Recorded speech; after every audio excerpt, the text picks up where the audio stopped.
Euh, Bonjour, je m'appelle Giovanna et aujourd'hui, mon camarade Germain et moi, nous allons vous présenter notre projet qui a pour titre Prison de silence Bastadia.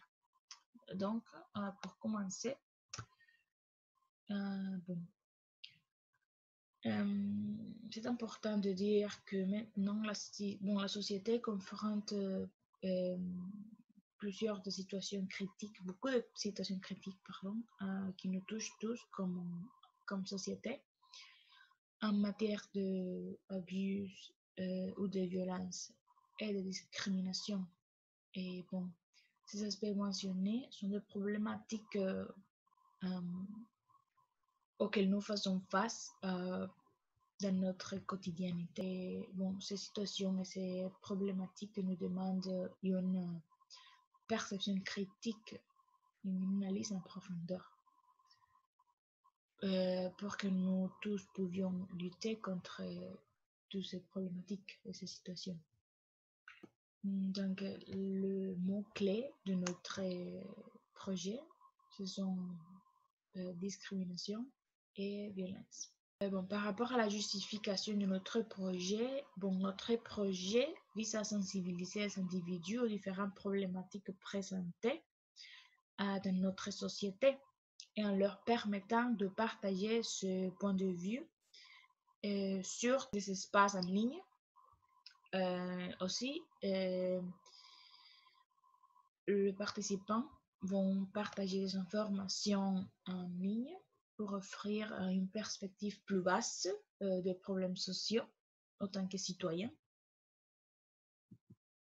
Les fondements théoriques qui sont liés avec notre projet, ce sont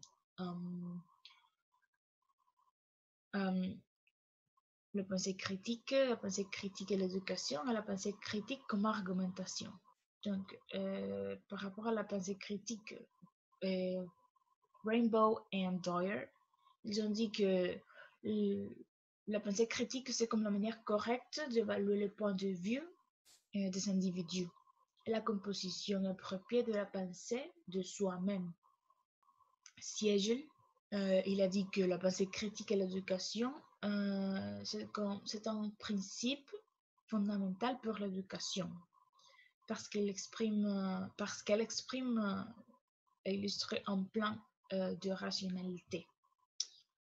Et Davis, il a dit que la pensée critique comme argumentation, il a dit que la pensée critique a pour but la confirmation de la validité ou la faiblesse des informations données dans un contexte spécifique.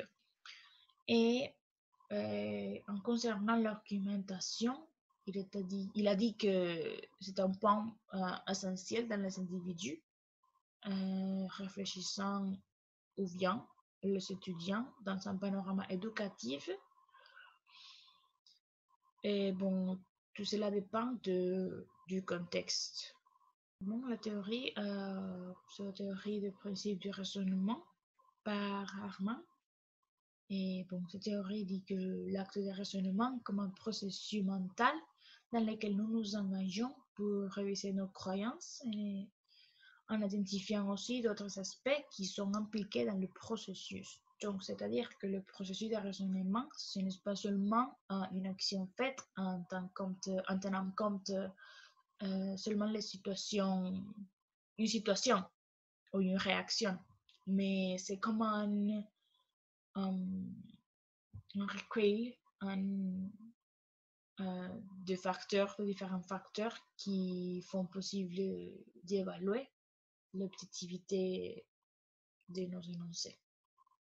Le développement de notre projet et des activités, et par rapport à les activités et le partage de publications et d'informations, nous allons publier des articles et beaucoup d'informations sur un blog en Wix, sur notre blog en Wix. Aussi, nous avons créé une compte sur Instagram dans laquelle nous avons posté beaucoup de posts d'informations, beaucoup de posts informatifs, pardon. Et aussi nous avons fait les fiches pédagogiques et un Google Format dans lequel les participants ont répondu des questions. Par rapport à le post que nous avons posté sur le blog et aussi sur Instagram. Les disciplines qui sont liées avec notre projet, ce sont la psychologie et la philosophie. Et bon, mais pourquoi? Bon, ça c'est parce que ce sont des disciplines qui sont liées avec tout ce qui concerne la formation des individus et l'analyse de situations et réflexion aussi. Bon, les ressources matérielles, et bon, ça c'est l'information que nous avons postée et tout cela a été de matériel authentique, c'est-à-dire de matériel créé par nous. Et les ressources humaines, c'est-à-dire le témoignage. Les ressources pédagogiques comme bon, le planning, ce que nous avons fait, et le fiche pédagogique aussi. Et par rapport aux ressources technologiques, bon, le blog sur Wix, notre compte sur Instagram et aussi des vidéos que nous avons postées sur YouTube. Et ici, bon, sur le calendrier, et si vous pouvez regarder les activités que nous avons réalisées pendant tout le semestre et aussi les dates dans lesquelles nous avons réalisé chaque activité.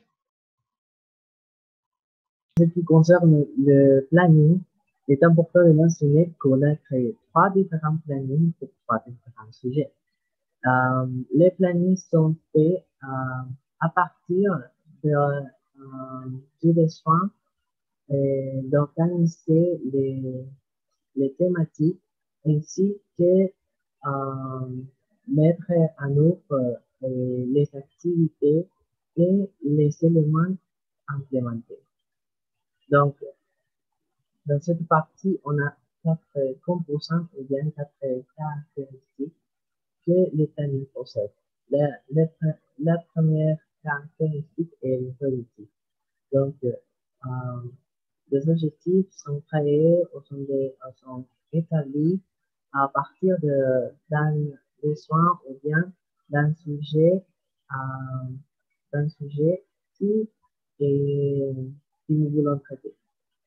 On a aussi des étapes et ici dans cette partie, on organise et on fait comme une séquence de ce qu'on va traiter et ce qu'on va aborder dans le sujet, en tenant compte bien sûr et les différents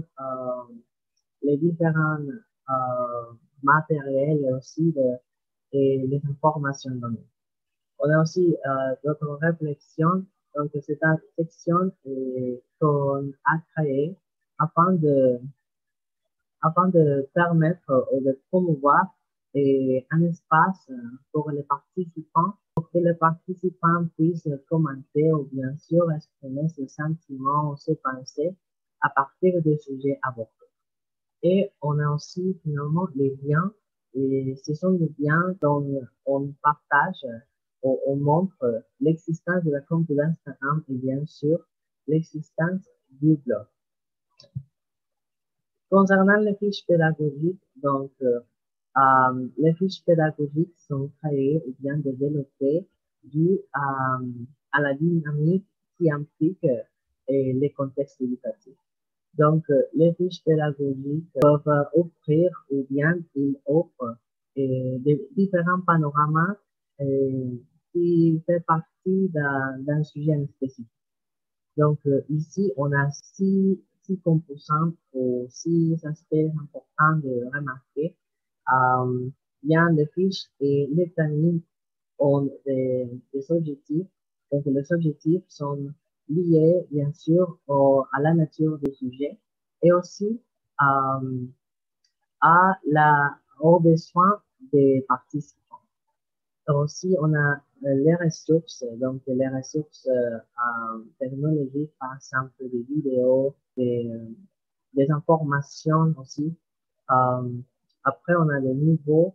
Donc, le niveau est important aussi de remarquer ou bien de mentionner pour avoir une perspective ou bien une idée plus claire des étudiants, bon, des participants qui font partie du projet, afin d'accoupler ou bien euh, d'adapter les informations à ces niveaux.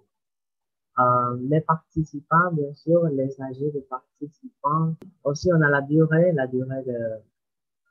pour la réalisation, pour le développement des activités ou des fiches pédagogiques dans ce cas.